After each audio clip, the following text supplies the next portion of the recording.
Добрый день, уважаемые телезрители! В эфире передача «Дискуссия» и гость нашей программы – директор Национального гагаузского историко-этнографического музея села Бишалма Людмила Дмитриевна Марин. Людмила Дмитриевна, рада приветствовать вас в нашей студии, в студии АТВ города Камрад.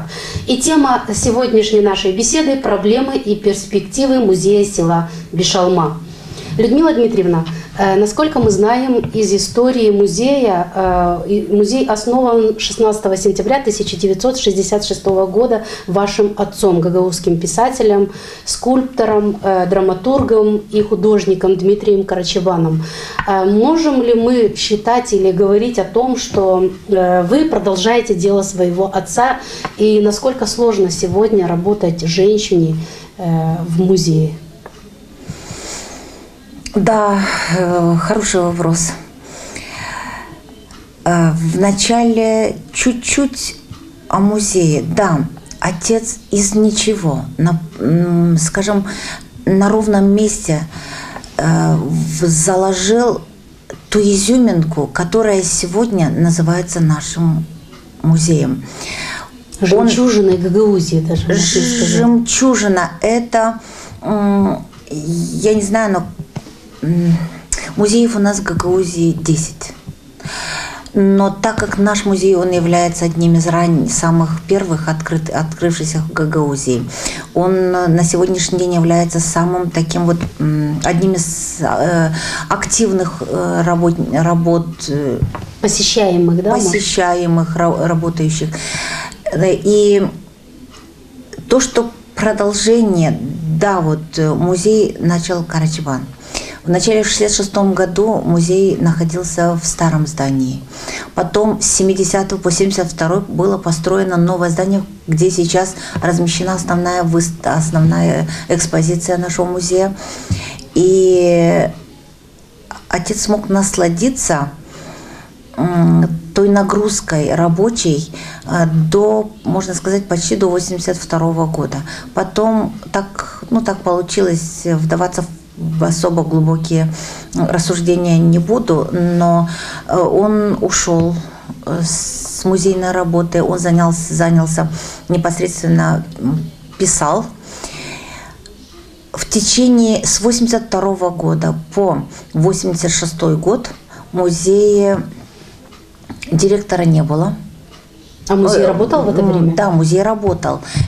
Директора, кстати, не было до 1989 года. Но по порядочку. С 1982 года были временно исполняющие обязанности, но даже не директора, а старшего научного сотрудника. Так получилось, что в 1982 году наш музей передали в филиал Камрадского музея, и в течение почти 5,5 лет он не имел абсолютно самостоятельности. Почему сложилась такая ситуация, по вашему мнению? Я не хочу об этом сейчас говорить, потому что это очень болезненный вопрос. Там документально ничего не доказать, а разговорами я не хочу увлекаться и какими-то там рассуждениями. Это очень болезненный для нас вопрос. Ну, так скажем, так просто сложилось. И вот в 1986 году, еще при жизни Дмитрия Карачевана, пришел в музей Мина Васильевич Кюся. И благодаря его настойчивости в 1989 году он добился того, чтобы музей опять стал государственным, опять стал самостоятельным. И будучи вначале старшим научным сотрудником музея, он добился того, что руководитель музея опять, скажем, заработал имя директора, заработал возможность называться директором.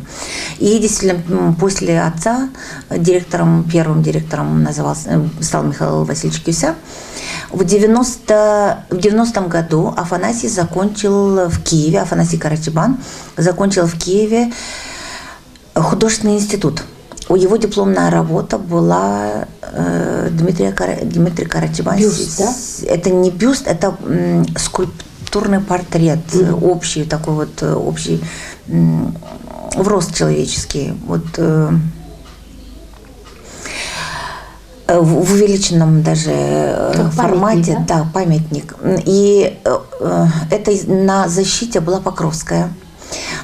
Мы ездили, и очень приятно было увидеть, находиться именно в том обществе, где царила атмосфера уважения ко всему, уважения к науке, к талантливым людям. Это все было в Киеве в 90-м году. Потом так получилось, что Афанасию уговорили сделать памятник. Это перевести в мрамор. Мрамор был закуплен педагогами института. Скульптура, сделанная Афанасием, переведена в мрамор, и в 91 году привезли из Киева и установили перед музеем. Музей был до того страшненьким, изнутри, и снаружи, такой обшарпанный, такой никому не нужный, заброшенный.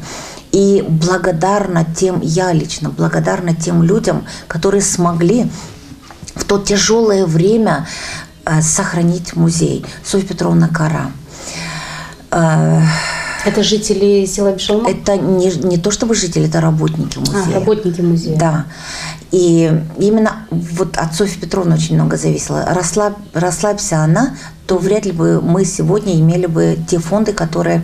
Да, сегодня, кстати, очень наша большая болезнь, что у нас очень много экспонатов отсутствует. Но... не было бы и в фондах, вот сколько сегодня вы имеете в фондах экспонатов?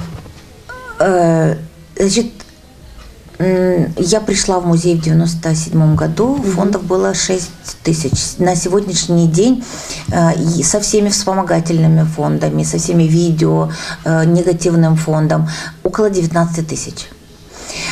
Значит, Михаил Васильевич вернул музею самостоятельность. Он в 91 году, когда привезли скульптуру, когда музей, вот такой беломраморный, красивейшее произведение искусства было поставлено перед таким вот старым зданием. Не очень невзрачным зданием, да, тогда был поставлен вопрос привести в божеский вид это здание. Афанасий взялся за музей с 92 года. По 97 он непосредственно занимался восстановлением музея. Он, конечно, сделал и ремонт внутри, и не только. Очень уникален был Карачибан во всех смыслах. Вот то, что вы перечислили, это все было, конечно. Но он очень был еще дальновидным. Он знал, что придет время, музею будет хуже. И он делал зарисовки каждого стенда. Эти зарисовки он держал дома. Афанасий нашел это все. И благодаря этим зарисовкам он кое-что восстановил отцовских выставок, экспозиций именно тем. Но он еще очень много работал для того, чтобы найти новые темы. Оставаться на прошлом уровне, это, конечно, нужно было сохранить все это, но нужно было, конечно, развиваться. Он ездил в Азербайджан, он ездил в Турцию, он ездил в Болгарию. И было все сделано для того, чтобы вернуть жизнь музею, экспозиции и, самое главное, фильмам, которые были отсняты Дмитрием Карачибаном. Какие фильмы? Что снимал в свое время Карачибан? И о чем эти фильмы? Фильмы. Карачибан многим чем занимался. Вы уже перечисляли. Но вот именно та область, которую он на тот момент считал важным, он доводил до классицизма, до профессионализма. И фильмы у него были и документального, и художественного содержания. Тысячи метров пленок были просто-напросто потрачены на обучение. Он сам снимал, но половина села еще возле него работала, ребят. Он писал сюжеты и искал героев в селе. На свои же деньги шил костюмы, готовил. Там именно Берчевчарок, там нужно было специально румынскую форму пошить. Он на его деньги мешковину ездил, находил холщину для художников, вот на чем рисуют художники. Он покупал десятками метров этой холщины, все пошили, все по его же эскизам. И самое главное, что вот его сюжет характер, вложенный в главного героя этого сюжета, маленького, некоторые сюжеты 4 минуты длятся, некоторые 12 минут, но характер изобразить было сложно. И Дмитрий Николаевич, он сам включался, он сам обыгрывал того героя так, как он считал нужным, как по его мнению, должен был выглядеть этот То есть, герой. живя в Бишалме, он лучше знал жизнь, знал образы этих людей, жизнь этих людей. Конечно. Самое главное, что почти ничего в его творчестве из поэтического, из рассказов почти ничего нет выдуманного. За основу всегда ложилась какая-то история, какие-то реальные люди. Да. И вот Афанасий смог сохранить около 13 фильмов были повезены. Вот в 1994 году Афанасий ездил на ТРТ, и благодаря телевидению Турции восстановлены 13 фильмов. Но у нас еще работает в музее уникальный человек, Иван Николаевич Крым, который, кстати, недавно получил звание заслуженного работника культуры Гагаузии. Человек, который более 40 лет работает именно в этом кино, я даже не знаю, как это назвать. Современном. Да, на современном языке, но то, чем он занимается, он и снимает, он и обрабатывает, он и переснимает, он, в принципе, это киноиндустрия, можно сказать. И оператор, и монтажер, сам себе режиссер. Сам абсолютно в наших тяжелых условиях. У нас нет аппаратуры. И он из ничего пытается делать лялечку. Это вообще памятник ему. И он в таких же кустарных условиях восстановил еще несколько фильмов отца, которыми мы сегодня гордимся, которые мы демонстрируем в музее. А как сегодня живет музей? Вот какие мероприятия сегодня проводятся? Музей, сегодня в нашем музее 13 работников, у каждого работника свой план работы, и каждый научный работник, сегодня называется музеограф, каждый музеограф имеет по плану, он должен в течение всего года разработать исследовательскую работу, первые 2-3 месяца разработать лекцию, а потом прочитывать эту лекцию. И самое главное, мероприятие нужно проводить. Вот мы гордимся тем, что у нас проводится много мероприятий, не чужих, навязанных со стороны. Не только мероприятий, которые вот мы должны, То есть вы и сами готовите своими силами, своими работниками. Вот то, что мы программируем, то, что мы планируем, мы это обязательно проводим. И юбиляры года – это наш на сегодняшний день козырь наш, который По-моему, нигде и не проводится больше, кроме Бишалминского музея, да? Вот такие вот юбиляры. Проводятся, и в Камрадском музее проводятся, но у нас просто какой-то свой подход, и мы как это по-своему. Этому нигде не учат. Просто на что хватает наша фантазия, мы то и делаем. Да, в музее мы проводим. Постоянно на каждое мероприятие организуются выставки. Каждая тема, нет ни одной темы ни советского периода, не касается вот именно мировой культуры. Мы ни одну тему не обходим, абсолютно все у нас отражается во временных выставках. И самое главное, что у нас в последнее время есть выездные. Немного, хотелось бы больше, но есть выездные выставки. Куда выезжаете? Отрадно отметить, что уже 14 лет подряд, в апреле, вначале это было в феврале, потом в марте, и сейчас последнее время, последние годы проводится в апреле в Кишиневе на Молдэкспо. Проводится, вообще там проводится до 20-24 выставок, работа Молдэкспо в год. Но именно в апреле месяце по теме туризм, отдых, гостиницы, вот по этой теме мы участвуем в этих выставках. Мы представляем автономию, чтобы не было, как сказать, самохвальством мы ни в коем случае там не занимаемся. Мы говорим, мы рекламируем, мы направляем именно те тех людей, те организации, которые к нам подходят на всю Гагаузию. У нас каждый год есть какая-то разработанная точка, которую мы там представляем. Да. И самое главное, мы вывозим туда не менее 6 выставок, 6 тем. И никогда не было, чтобы мы подводили организаторов, никогда не было, чтобы мы туда поехали с пустыми руками. Мы туда готовимся, и мы там работаем.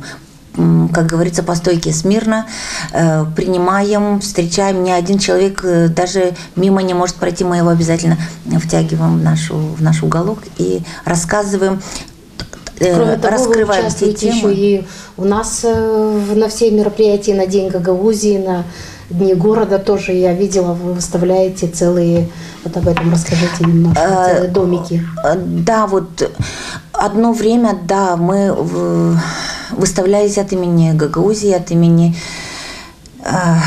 района, но в последнее время как-то уже немножечко обходится без нашей помощи, но праздник вина, конечно, к празднику вина музей совместно с фольклорным коллективом Сидеев, совместно во главе с примарией села, совместно с Домом культуры, конечно, на празднике вина мы участвуем, много чего пытаемся, нет, опять же, цель наша, чем больше мы покажем, тем лучше. И мы никогда не повторяем своих тем. Кстати, о фольклорном коллективе. У вас есть свой коллектив в музее, Сидеев, да? Да. Как создавался этот коллектив и кто руководит этим коллективом? Так получилось, что примерно в 98 году, в первые же годы, когда я начала работать в музее, мы очень тесно сотрудничаем со всеми учеными, со всеми исследователями. Но Мария Васильевна Маруневич, она как-то особо была, ну, скажем так, неравнодушна к нашей работе. И то, что у отца еще были свои архивы, аудиоархивы, она привозила к нам людей, которые занимаются исследованием в области фольклора. И приедет она с исследователем, давайте ходить по селу, собирать. Ну, конечно, я примерно знала, кто какие песни поет. Если человеку нужно, например, религиозного содержания, мы шли к одной женщине. Если какого-то там типа баллад, мы шли к другой женщине. И я устала ходить, и я решила это объединить всех, собрать. И действительно, они с огромным удовольствием в 98 году собрались в музее. И 2 ноября так получилось, что именно перед праздником Касым здесь первый концерт, в котором мы участвовали. Это буквально за пару дней собрались, спелись и выступили. Сегодня вы имеете звание? Со званием немножко дольше было. Мы очень долго собирались при музее, очень долго шла в селе, очень сложно с финансовой стороной. И так получилось, что только в 2004 году впервые фольклорный коллектив заработал звание заслуженного. Нет, вначале это был образцовый коллектив. Потом, конечно, он считался, что да, фольклорный коллектив первой категории именно. Потом категории начали даваться. Просто и появилась необходимость прикрепить коллектив к Дому культуры. И на сегодняшний день коллектив считается при Доме культуры.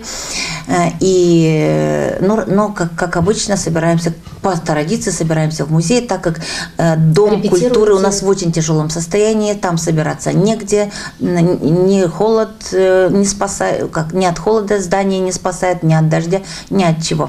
Поэтому крыша течет. И там очень большие проблемы с Домом культуры. Очень надеюсь, что... Не только в Бишалме, у нас вообще по селам проблемы с домами культуры. Мы недавно делали сюжеты на эти темы. Да, и отрадно, что в любом случае наше небольшое руководство, небольшое государство, но руководство, оно планово помогает каждый год, ремонтируется какая-то или какой-то дом культуры. По-моему, в Чешмякёе был недавно отреставрирован полностью дом культуры. Я очень надеюсь, что дойдете до Бишалмы. Это грантовая помощь, это совсем не наше государство. В любом виде. Мы принимаем помощь в любом виде. Пожалуйста, кроме Дома культуры, кстати, музей находится в тяжелейшем аварийном состоянии. Кстати, по поводу вот музея вернемся. Как у вас дела обстоят вот с ремонтом? Кто вам помогает, если в этом есть нужда? Ой, ремонт – это самый больной вопрос. Самый больной вопрос, да. В этом году даже на капремонт статьи нет расходов. Своими силами мы в прошлом году, своими силами именно мы где что урезали, где что собрали, и тоже в частном порядке наняли человека, и она в фойе, хотя бы в фойе музея сделали небольшой ремонт, потому что фойе – это у нас небольшой выставочный зал, о котором всегда мечтал Дмитрий Николаевич, и мы сегодня пытаемся вот его начатое, его традиции мы не нарушаем ни под каким предлогом. А от себятину, конечно, мы пытаемся добавить. И поэтому вот фойе, другой возможности у нас нету. Но вот это помещение мы немножко приспособили, и там стараемся соблюсти хоть какую-то чистоту. Региональные власти выделяют какую-то помощь? Ведь музей Бишалма – это как лицо в Гагаузии, как приезжают к нам высокопоставленные гости. Насколько я знаю, насколько мы делаем эти сюжеты, сразу в первую очередь их направляют в Бишалминский музей. Как в этом плане на это смотрят региональные власти? Я думаю, что нас очень уважают, нас очень ценят за наш труд, за наш вклад. И действительно, к нам на сегодняшний день очень в хорошем состоянии Авдорминский музей. На сегодняшний день нагрузка немножко распределяется между тремя музеями. Бишалма, Камрат и Авдорма. Извините, автоматически с Бишалмы начала.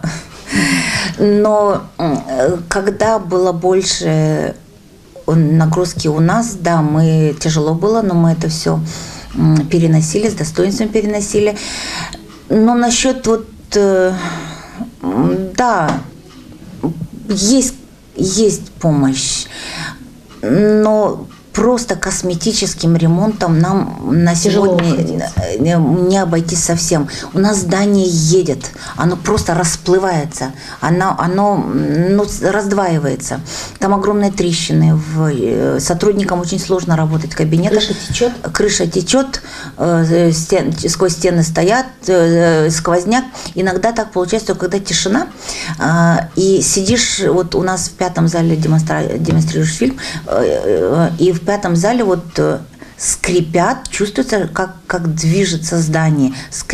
Там скрип такой болезненный. Это такое ощущение, что вот здание воет от тяжести, от боли, от ран каких-то.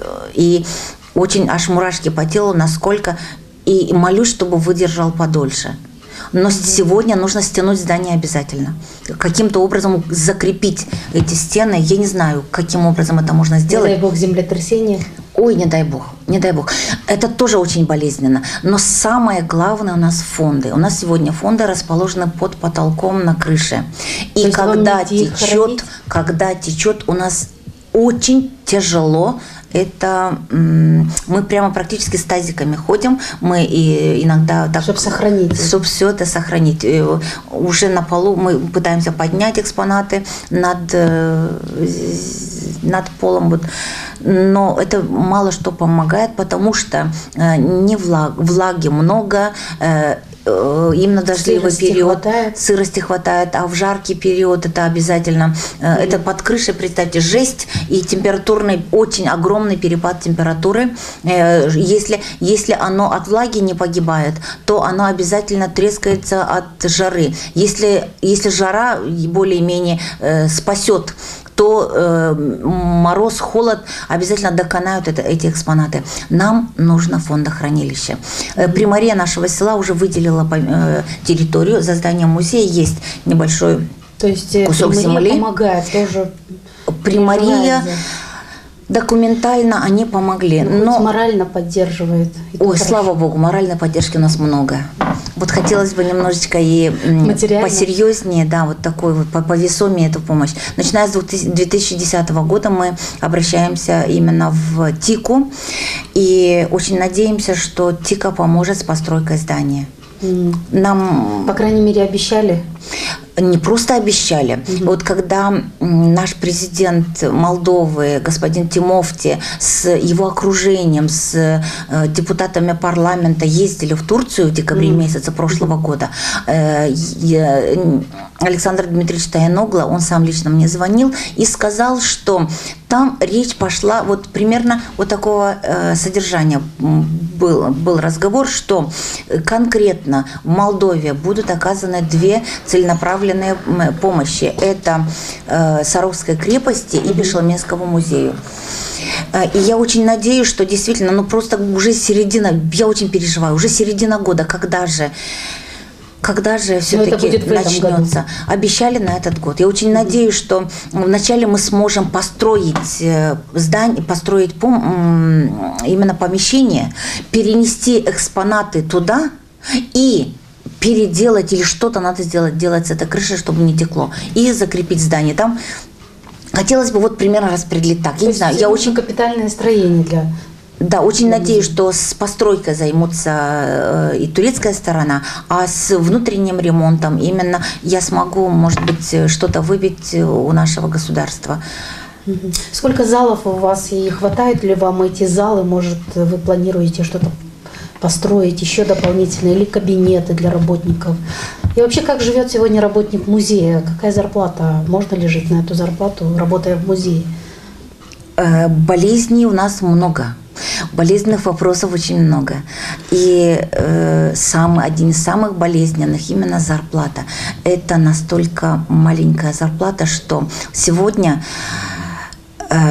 музей, он должен держаться на знаниях. Он должен именно вокруг себя, вот внутри себя, он должен собирать грамотных, подкованных людей, специалистов. Но эти специалисты тоже Но специалисты, у нас очень большая текучесть кадров. Было время, что я не могла даже я вообще не могла найти сотрудников. Сейчас, слава богу, буквально на днях еще молодого специалиста взяла, но я не знаю, насколько это долго, потому что с зарплатой полставки 600 лей, ставка 1100, не больно сильная. При минимальной зарплате 1400, да? Просто мне нужно было уточнить, каково начисление, но на руки получается 1100 у человека. И сложно. С человека с высшим образованием, с историческим образованием мы не удержим просто. Хорошо, вот вы говорили чуть ранее о том, что вот ТИКа, Турция помогает и планирует нам помочь. Вот я, насколько мне известно, вы тоже выезжаете в Турцию, были в Турции. Вот расскажите немножко на фестивале, в котором вы приняли участие, с какой целью ездили туда? Немножечко я чуть-чуть, если можно, расскажу о 2013 году, потому что этот год для меня был значимым, очень важным.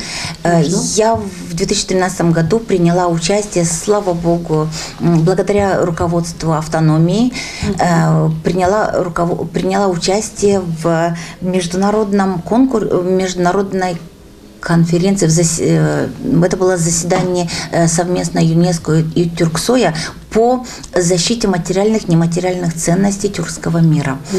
И я приняла участие в конференции, это было в сентябре, вместе с Николаем Макаровичем Стояновым, Верой Ильиничной Баловой и Василием Георгиевичем Иванчуком.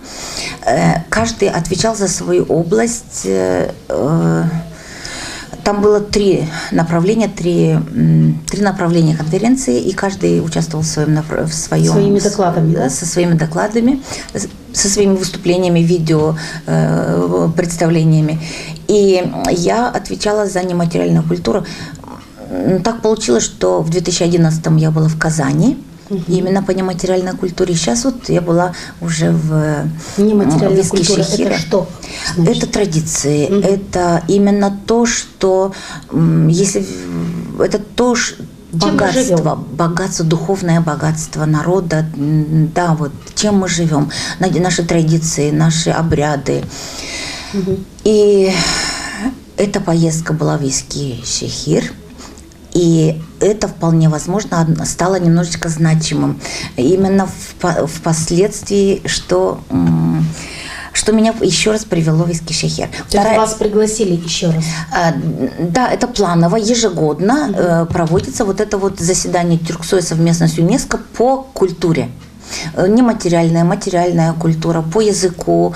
Это сам... Ежегодно это делается. Просто так получилось, что не всегда там ездят все время разные люди.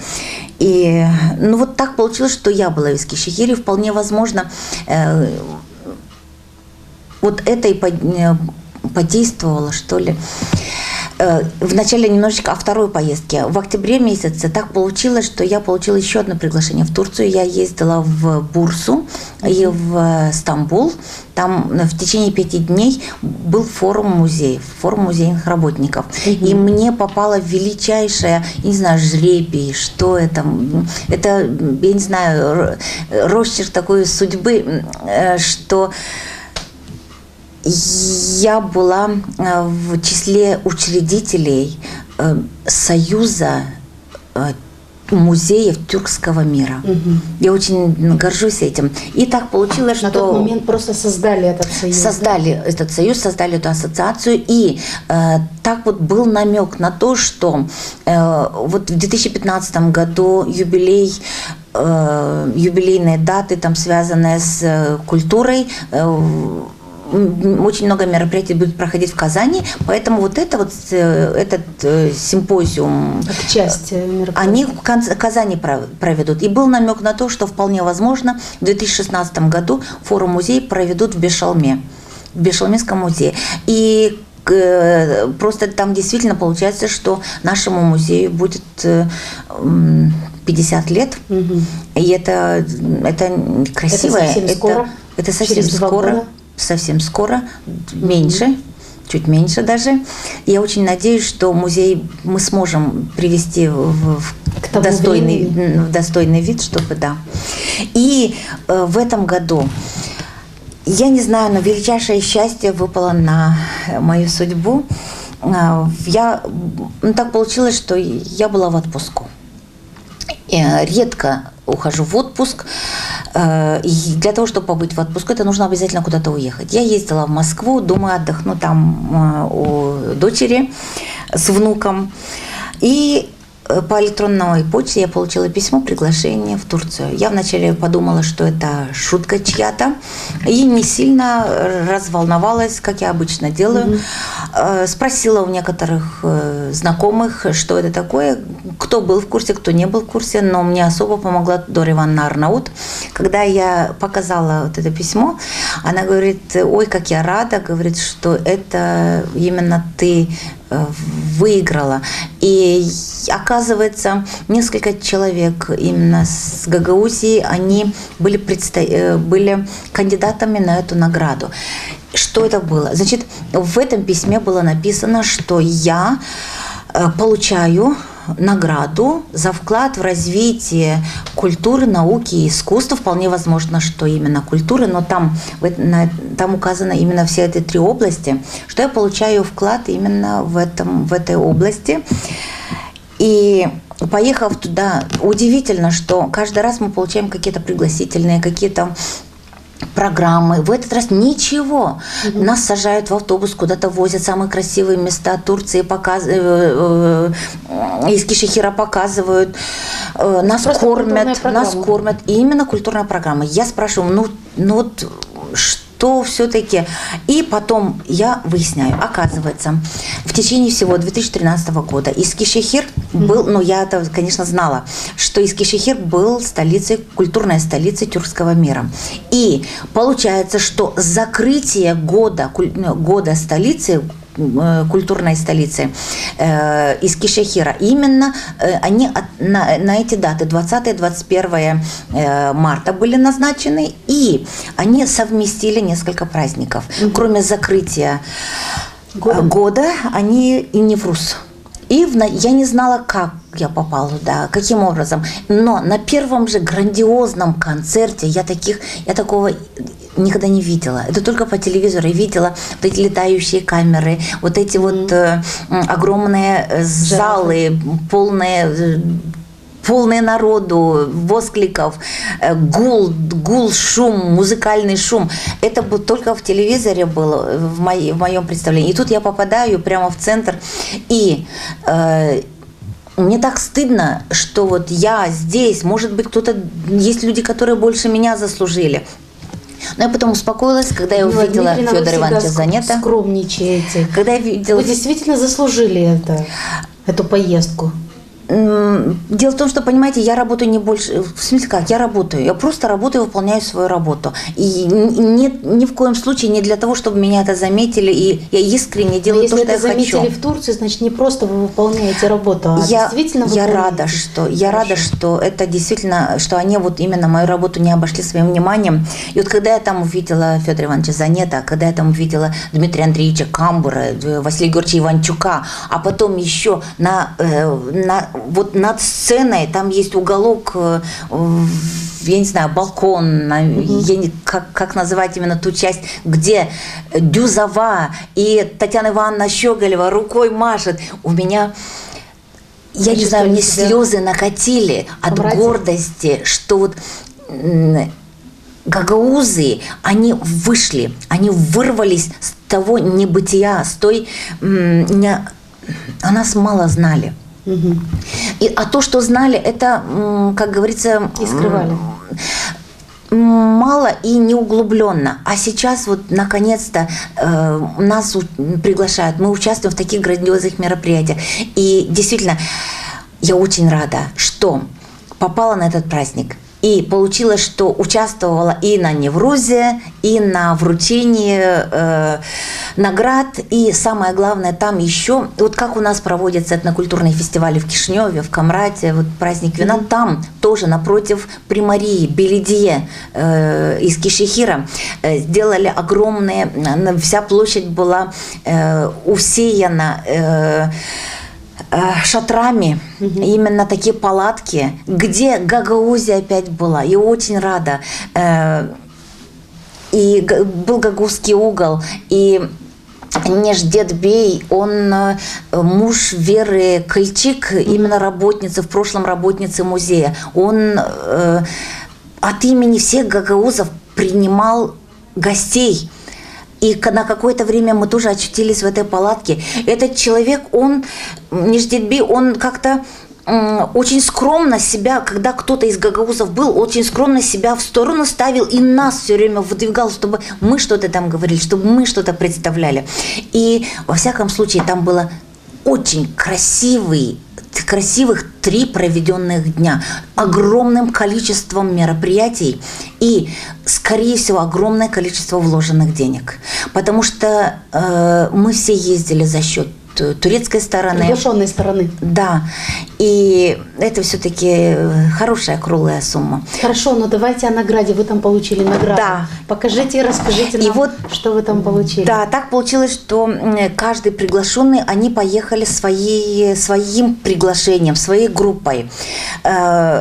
Я не видела. Так получилось, что награду журналистов, где в этой области Федор Иванович, кстати, в прошлом году награду журналистов именно получил первый из гагаузов был Дмитрий Папазогло. В этом году вторую награду, второй в этой области получил Федор Иванович Занет. Мы не участвовали. У нас была каждая своя программа. Нас возили. И я не видела момент их вручения. Но когда настало наше время в красивом большом зале, на сцене проектировалась фотография, и вслух читалась биография, и торжественный выход. Не было красной дорожки, но я чувствовала себя, что я иду по этой красной дорожке. Я поднялась на эту сцену, боялась, что как бы не споткнуться. И когда прозвучало имя Карачибана, зал так зааплодировал. Девушка на какую-то долю секунд остановила, чтобы закончился аплодисмент, а потом продолжила опять чтение биографии.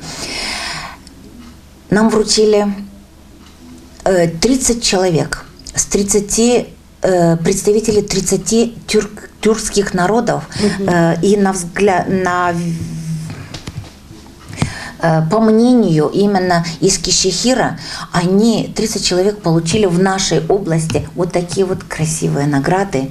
Что там написано? Здесь написано, что Саен Людмила Карачубан, о том, что вот уважаемая Людмила Карачубан удостоена награды в области культуры, науки, искусства в год 2013 год, в год культурной столицы из Кишихира. Это самая ценная награда в вашей жизни? Это самая ценная награда. Да, вот так получилось, что я благодарна в 2010-м, опять 2010 для меня был очень насыщенный год. Я получила, наше руководство дало мне звание заслуженного работника культуры Гагаузии. Потом я была удостоена медали к 15-летию АТО Гагаузии. И вот эта награда, которая говорит о многом. О многом говорит. И это вполне возможно. Я еще больше себя немножечко, как говорится, пояс затянула, чтобы опять включиться и работать. Вполне возможно, что это и аванс. Аванс, конечно, на дальнейшую работу. Но этого бы не было.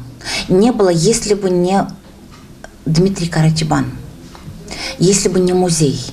Если бы не после развала, я чуть попозже, но если бы до меня не сохранили бы этот музей, Софья Петровна Кара, Михаил Васильевич Кюся, есть люди, которым действительно низкий поклон и вечная память тем, которых нет среди нас, что на сегодня живет дело Карачубана и что я могу уже работать. Я не училась этому, как чувствую, так и работаю. У меня сегодня прекрасный коллектив работников. Вот это общая заслуга и семьи Карачубана. Это заслуга всех работников музея. Это заслуга, мне кажется, всей Бишалмы, которая меня очень поддерживает и родила и воспитала, да? Да. Вот такой вот буклетик «Невруз», он издается каждому заседанию Тюрксоя и каждому фестивалю «Невруз». Здесь вот «Невруз» именно... что означает? «Невруз» – это...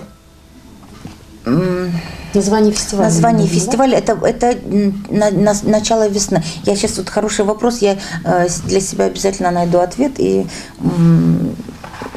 отвечу вам. Здесь вот каждое государство имеет, сейчас я вам покажу Гагаузию.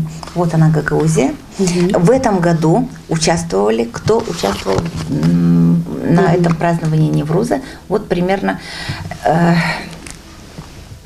Вот так, Гагаузия, вот она вот таким вот образом представлена. И еще одно издание, которое... Кстати, так получилось, что газеты, там, где есть текст, поздравительный текст и фотографии с вручением наград журналистам, с фотографией Федора Ивановича Занета, так получилось, на скорую руку я не взяла с собой. Но прихватила, конечно... вот этот буклетик, который был издан к этой дате и непосредственно касался нашей области, в которой мы там были. Здесь вот именно биографии, фотографии, биографии всех 30 человек, которые получили награды. Да. И вот каких здесь стран? Страны, разные, конечно, да, и Азербайджан, и Тува, и Чувашия. Да, с Гагаузии только я. И меня просто удивило, что я ее очень сильно, конечно, обрадовала, что в этой области пока я первая получила вот эту награду. Мы вас и поздравляем. Спасибо огромное. Людмила Дмитриевна, скажите, вот если вас сейчас вернуть на лет 20-30 назад, вот прошли бы вы этот путь снова? Вот я бы, наверное, ответила, наверное, да. Наверное, да, потому что отец в свое время очень хотел, чтобы я пошла по какому-то более художественному, более творческому пути. Педагогическая профессия его, он был педагогом, и он знает, что это сложно, это важно, это хорошо, это нужно. но он бы хотел, чтобы все-таки притянуть нас, чтобы к тому, возможно, чтобы можно было нам что-то передать, чтобы мы что-то продолжили. У Афанасия, с Афанасием ему очень повезло, что Афанасий именно при его жизни являлся его учеником. Он продолжил делать. Продолжил, он учился, он обучался. Учеба шла круглые сутки практически. Со мной ему, отцу, меньше повезло, но в любом случае то, что я прошла, именно ту ступень готовности перед музеем, я благодарна Богу, что я прошла это, потому что пединститут это подготовка, это планы, это организация, это все на сегодняшний день мне помогает в организации мероприятий. А дисциплина – это Дизгинжа. Я начинала свою педагогическую деятельность в Дизгинже. Татьяне Ильиничне я очень признательна за то, что она прощала мне все мои недочеты. Серебренниковой Юлии Федоровне. Я очень благодарна коллективу учителей Дизгинженской средней школы за начало, за практически за тот фундамент, который они в меня заложили в начале моей педагогической работы. Это все очень мне помогло и помогает. И я надеюсь, что действительно без всего этого сегодня, возможно, это все было бы возможно, но было бы и другое. Если бы, вот вы говорили, 30 лет назад, я не знаю, может быть, что-то было иначе. Нет, но в любом случае я должна была отработать в школе, я насытиться учительством, детьми. Я должна была это сделать. Я это должна была. 18 лет в школе все-таки много след хороший оставил. Бешалминский коллектив работников. Я очень благодарна. Любовь Александровна Кара. Я когда пришла в Бешалму, начала работать. Любовь Александровна была директором школы. Очень помогали. Огромная поддержка. Татьяна Романовна Кадын, Василий Садимян, Стана Степановна, люди, которые не оставили меня, они меня держали в ежовых рукавицах, расслабиться не давали. И вот сегодня вот так как получилось. Спасибо огромное, Людмила Дмитриевна, вам за интересную дискуссию. Единственное, вот не хочу я с вами соглашаться в том, что Дмитрию Карачебану не повезло с дочерью. Мне кажется, что даже очень ему повезло с дочерью, как и с сыном. К сожалению, время у нас ограничено, передача наша подошла к концу. Я еще раз хочу поблагодарить Людмилу Дмитриевну за участие в нашей программе, выразить ей благодарность от всех жителей нашей автономии за то, что вы являетесь хранителем нашей национальной культуры. Спасибо вам, Людмила Дмитриевна. Совсем не за что. Отец меня любил.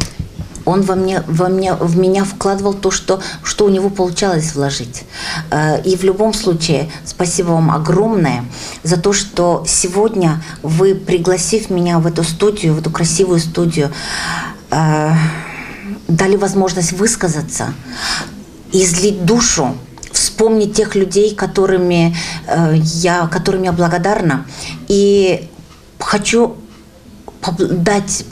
пожелать здоровья всем, кто жив, кто рядом сегодня со мной.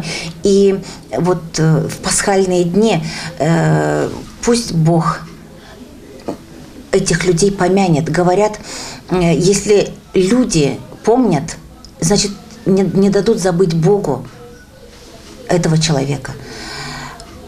Да хранит всех Бог. И вас. Бог, и вас тоже. Спасибо. И вас с праздником. Да, спасибо и вас с праздником. С вами была ведущая Елизавета Ротарь. Спасибо за внимание.